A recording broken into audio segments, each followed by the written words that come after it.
बोलो श्री गणेश भगवान की जय। बोलो श्री कृष्ण कन्हैया लाल की जय। बोलो श्री लक्ष्मी नारायण भगवान की जय। बोले राजा रामचंद्र दरबार की जय। बोले उमापति महादेव की जय। बोले अम्बे मात की जय। बोले लक्ष्मी माता की जय। बोले हनुमंत लाल की जय।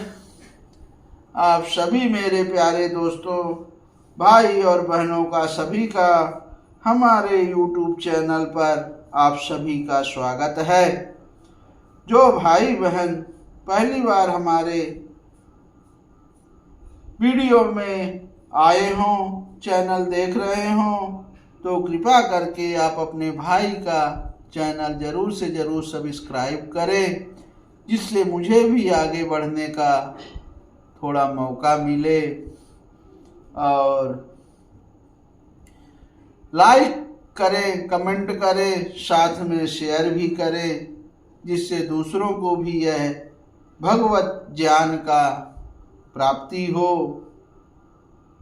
तो इसमें आपको भी पुण्य मिलेगा, क्योंकि आपके द्वारा दूसरों को भी ज्ञान मिल रहा है, भक्ति मिल रही है, भक्ति का मार्ग मिल रहा है और भक्ति चर्चा होती है।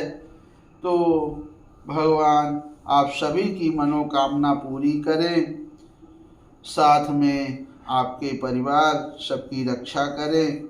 मैं श्री हरि से यही प्रार्थना करता हूँ। और आज हम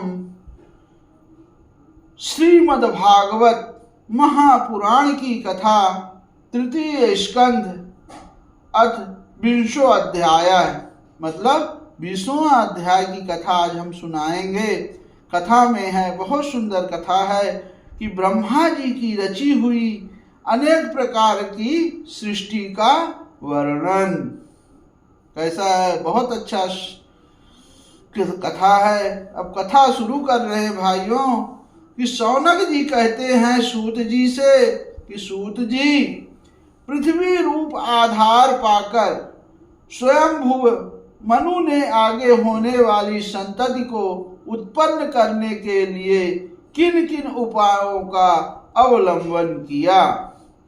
अब विदुर जी बड़े ही भगवत भक्त और भगवान श्री कृष्ण के अनन्य सुहृदय थे, इसीलिए उन्होंने अपने बड़े भाई धृतराष्ट्र को उनके पुत्र दुर्योधन के सहित भगवान श्री कृष्ण का अनादर करने के कारण अपराधी समझकर त्याग दिया था। वे महर्षि द्वैपायन के पुत्र थे और महिमा में उनसे किसी प्रकार कम नहीं थे, तथा सब प्रकार भगवान श्री कृष्ण के आश्रित और कृष्ण भक्तों के अनुगामी थे। तीर्थ सेवन से उनका अंतःकरण और भी शुद्ध हो गया था। उन्होंने कुशादवर्त क्षेत्र यानी हरिद्वार, आज हरिद्वार को जो हम लोग कहते हैं, उस समय उसका नाम था कुशावर्त क्षेत्र।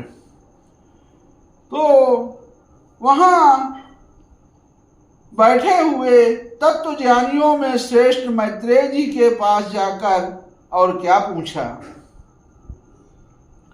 सूत जी कहते हैं, उन दोनों में वर्तमान वार्तालाप होने पर श्री हरि के चरणों से संबंध रखने वाली बड़ी पवित्र कथाएं हुई होंगी, जो उन्हीं चरणों से निकले हुए गंगा जल के समान संपूर्ण पापों का नाश करने वाली होंगी। सूत जी, आपका मंगल हो। आप हमें भगवान की वे पवित्र कथाएं सुनाएं।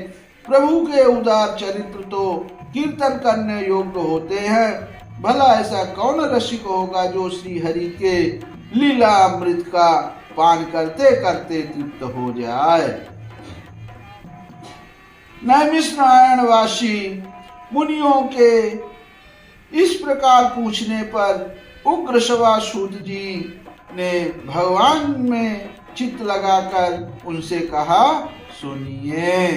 अब सूत जी ने कहा, मुनिगण, अपनी माया से वराह रूप धारण करने वाले श्री हरि की रसातल से पृथ्वी को निकालने और खेल में ही तिरस्कार पूर्वक हिरणाक्ष को मार डालने की लीला सुनकर विदुर जी को बड़ा आनंद हुआ और उन्होंने मुनिवर मैत्रेय जी से कहा।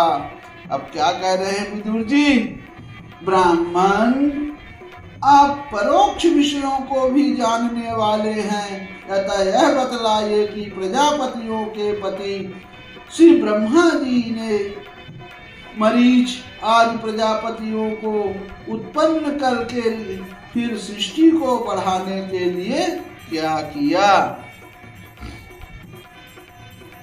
मरीच आदि मुनीश्वरों ने और स्वयंभू मनु ने भी ब्रह्मा जी की आज्ञा से किस प्रकार प्रजा की वृद्धि की? क्या उन्होंने इस जगत को पत्नियों के सहयोग से उत्पन्न किया या अपने अपने कार्य में स्वतंत्र रहकर अथवा सबने यह साथ मिलकर इस जगत की रचना की?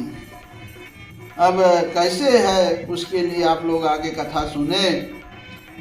कि श्री मैत्रेय जी ने कहा, विदुर जी, जिसकी गति को जानना अत्यंत कठिन है, उस जीव के प्रारब्ध, प्रकृति के नियंता पुरुष और काल, इन तीन हेतुओं से तथा भगवान की सन्निधि से त्रिगुणमय प्रकृति में क्षोभ होने पर उससे महतत्व उत्पन्न हुआ। देव की प्रेरणा से रजा प्रधान, महतत्व से वैकारिक यानी सात्विक, राजस और तामस, तीन प्रकार का अहंकार उत्पन्न हुआ। उसने आकाश आदि पांच तत्वों को अनेक वर्ग प्रकट किए।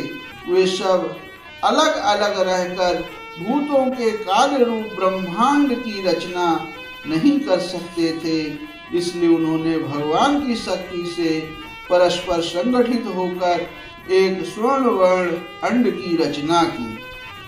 वह अंड चेतना शून्य अवस्था में 1000 वर्षों से भी अधिक समय तक कारणाब्धि के जल में पड़ा रहा। फिर उसमें श्री भगवान ने प्रवेश किया। उसमें अधिष्ठित होने पर उनकी नाभि से सहस्त्र सूर्यों के समान अत्यंत दैदीप्यमान एक कमल प्रकट हुआ, जो संपूर्ण जीव समुदाय का आश्रय था। उसी से स्वयं ब्रह्मा जी का भी आविर्भाव हुआ। जब ब्रह्मांड के गर्भ रूप जल में शयन करने वाले श्री नारायण देव जी ने ब्रह्मा जी के अंतःकरण में प्रवेश किया, तब वे पूर्व कल्पों में अपने ही द्वारा निश्चित की हुई नाम रूपमयी व्यवस्था के अनुसार लोकों की रचना करने लगे।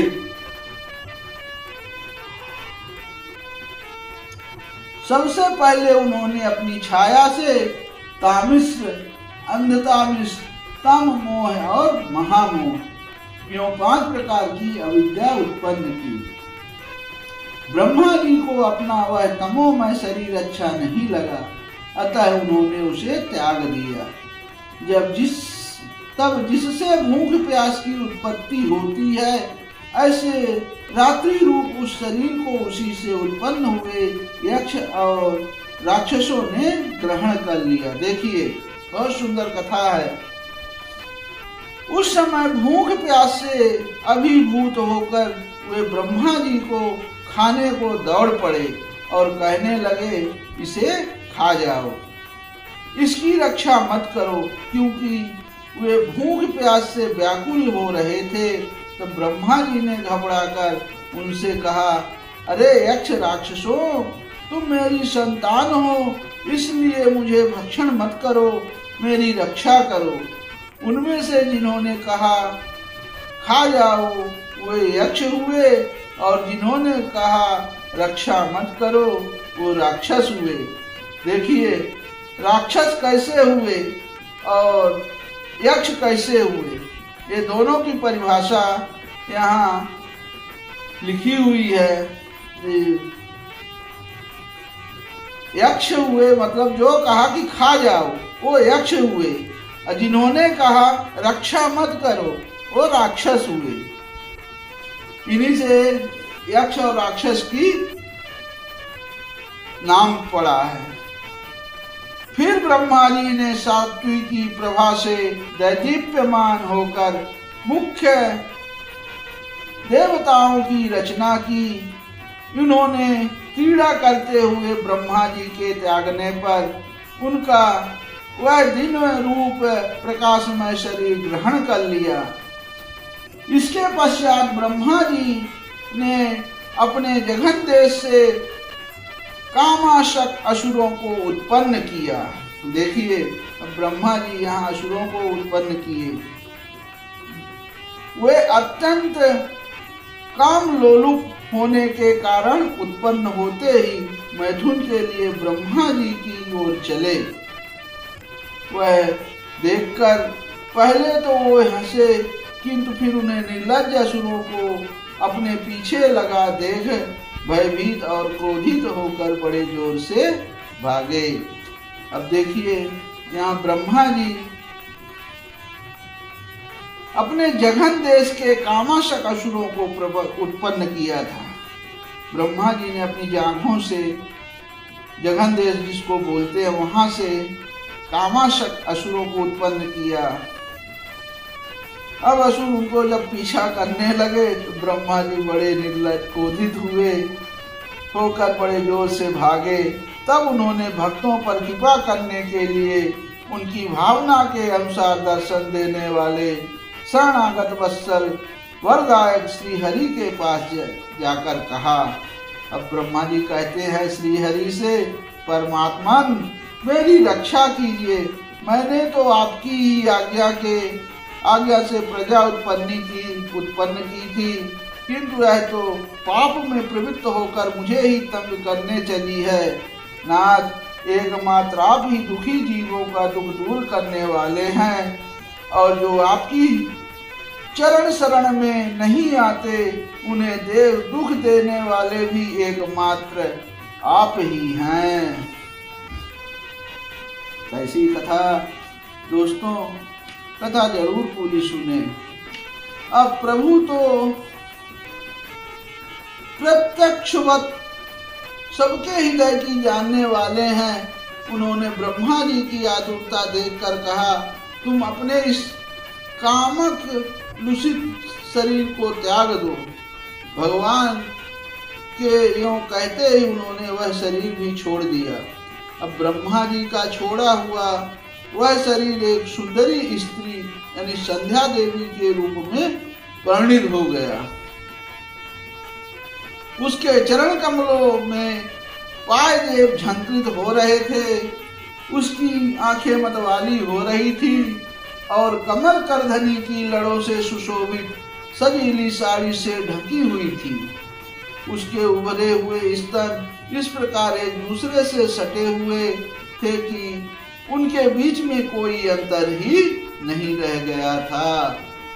उसकी नासिका और दंतावली बड़ी ही सुघड़ थी तथा वह मधुर मधुर मुस्कुराती हुई असुरों की ओर हाव भावपूर्ण दृष्टि से देख रही थी। अब देखिए, यहाँ ब्रह्मा जी एक स्त्री को उत्पन्न किए और वह नीली नीली अलकावली से सुशोभित सुकुमारी मानो लज्जा के मारे अपने अंचल में ही सिमटी जाती थी। विदुर जी उस सुंदरी को देखकर सबके सब असुर मोहित हो गए।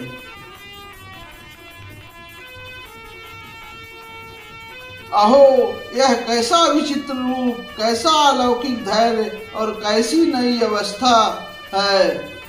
देखो, हम काम पीड़ितों के बीच में यह कैसी बेपरवाह सी विचर रही है। देखो, धरती पर पहली औरत जो प्रकट हुई है उसका नाम है संध्या देवी। अब आगे कथा है। इस प्रकार उन कुबुद्धि दैत्यों ने स्त्री रूपणी संध्या के विषय में तरह तरह के तर्क वितर्क करके फिर उसका बहुत आदर करते और वह प्रेम पूर्वक पूछा, सुंदरी तुम कौन हो और किसकी पुत्री हो? भामिनी, यहाँ तुम्हारे आने का क्या प्रयोजन है? तुम अपने अनूप रूप का यह बेमोल सौदा दिखाकर हम अभागों को क्यों तरसा रही हो? अबले तुम कोई भी क्यों ना हो, हमें तुम्हारा दर्शन हुआ, यह बड़े सौभाग्य की बात है। तुम अपनी गेंद उछाल उछाल कर तो हमें दर्शकों के मन को मथे डालती हो। सुंदरी, जब तुम उछलती हुई गेंद पर अपनी हथेली की थपकी मारती हो तब तुम्हारा चरण कमल एक जगह नहीं ठहरता। तुम्हारा कटी प्रदेश स्थूल स्तनों के भार से थक सा जाता है और तुम्हारी निर्मल दृष्टि से भी थकावट झलकने लगती है। अहो तुम्हारा केश पास कैसा सुंदर है। इस प्रकार स्त्री रूप से प्रकट हुई वह सायंकालीन संध्या ने उन्हें अत्यंत कामासक्त कर दिया और उन मूढ़ों ने उसे कोई रमणी रतन समझकर ग्रहण कर लिया। तदंतर ब्रह्मा जी ने गंभीर भाव से हंसकर अपनी कांतिमय मूर्ति से, जो अपने सौंदर्य को मानो आप ही आस्वादन करती थी, गंधर्व और अप्सराओं को उत्पन्न किया। उन्होंने ज्योत्सना चंद्रिका रूप अपने इस कांतिमय प्रिय शरीर को त्याग दिया। उसी को विश्वावसु आदि गंधर्वों ने प्रसन्नता पूर्वक ग्रहण किया। इसके पश्चात भगवान ब्रह्मा ने अपनी तंद्रा से भूत पिशाच उत्पन्न किए। उन्होंने दिगंबर यानी वस्त्रहीन, जो देखिए दिगंबर को वस्त्रहीन कहते हैं, और बाल बिखेरे देख उन्हें आंखें मूंद ली। ब्रह्मा जी के त्यागे हुए उस जम्भाई रूप शरीर को भूत पिशाचों ने ग्रहण किया। उसी को निद्रा भी कहते हैं। अब जिससे जीवों की इंद्रियों में शिथिलता आती देखी जाती है, यदि कोई मनुष्य झूठे मुंह सो जाता है तो उस पर भूत पिशाच आदि आक्रमण करते हैं, उसी को उन्माद कहते हैं। फिर भगवान ब्रह्मा ने भावना की कि मैं तेजोमय हूँ और अपने अदृश्य रूप से साध्य गण अपने पितृगण को उत्पन्न किया। पितरों ने अपनी उत्पत्ति के स्थान उस अदृश्य शरीर को ग्रहण कर लिया। इसी को वो लक्ष्य में रखकर पंडित जन श्रद्धादि के द्वारा पितर और श्राद्ध गणों को क्रमशः कव्य यानी पिंड और हव्य अर्पण करते हैं। कव्य और हव्य अपनी तिरोधान शक्ति से ब्रह्मा जी ने सिद्ध और विद्याधरों की सृष्टि की और उन्हें अपना वह अंतर्धान नामक अद्भुत शरीर दिया। एक बार ब्रह्मा जी ने अपना प्रतिबिंब देखा, तब अपने को बहुत सुंदर मानकर उस प्रतिबिंब से किन्नर और किम पुरुष उत्पन्न किए। उन्होंने ब्रह्मा जी के त्याग देने पर उनका वह प्रतिबिंब शरीर ग्रहण किया। इसीलिए वे सब उस उषा काल में अपनी पत्नियों के साथ मिलकर ब्रह्मा जी के गुण कर्म आदि का गान किया करते हैं। देखो सुंदर कथा। ब्रह्मा जी ने मतलब किन्नर और किम पुरुष को भी उत्पन्न किए। कहाँ से उत्पन्न किए? अपनी प्रतिबिंब से, अपनी छाया से। एक बार ब्रह्मा जी की सृष्टि में वृद्धि न होने के कारण बहुत चिंतित होकर हाथ पैर आदि अवयवों को फैलाकर लेट गए और फिर क्रोधवश उस भोगमय शरीर को त्याग दिया। उससे जो बाल झड़कर गिरे वे अही हुए तथा उसके हाथ पर सिकोड़ कर चलने से क्रूर स्वभाव सर्प और नाग हुए, जिनका शरीर फण रूप से कंधे के पास बहुत फैला होता है। एक बार ब्रह्मा जी ने अपने को कृतकृत्य रसा अनुभव किया। उस समय अंत में उन्होंने अपने मन से मनुओं की सृष्टि की। वे सब प्रजा की वृद्धि करने वाले हैं। मनुष्य ब्रह्मा जी ने उनके लिए अपना पुरुषाकार शरीर त्याग दिया। मनुओं को देखकर उनसे पहले उत्पन्न हुए देवता गंधर्व आज ब्रह्मा जी की स्तुति करने लगे। वे बोले, विश्वकर्मा ब्रह्मा जी, विश्वकर्ता ब्रह्मा जी, आपकी यह मनुओं की सृष्टि बड़ी ही सुंदर है। इसमें अग्निहोत्र आज सभी कर्म प्रतिष्ठित हैं। इसकी सहायता से हम भी अपना अन्न यानी हवी लोहा ग्रहण कर सकेंगे। फिर आदि ऋषि ब्रह्मा जी ने इंद्रिय संशय पूर्वक तप, विद्या, योग और समाधि से संपन्न हो अपनी प्रिय संतान ऋषि गण की रचना की और उनमें से प्रत्येक को अपना समाधि, योग, ऐश्वर्य, तप, विद्या और वैराग्यमय शरीर का अंश दिया। इति श्रीमद्भागवते महापुराणे पारमहंस्यां संहितायां तृतीय स्कन्धे विश्वोऽध्यायः समाप्तः। बोलो श्री कृष्ण कन्हैया लाल की जय। बोलो श्री लक्ष्मी नारायण भगवान की जय। दोस्तों, कहानी कैसी लगी आप कमेंट में जरूर लिखना। तब तक के लिए आप सभी को मेरा जय श्री राधे कृष्णा।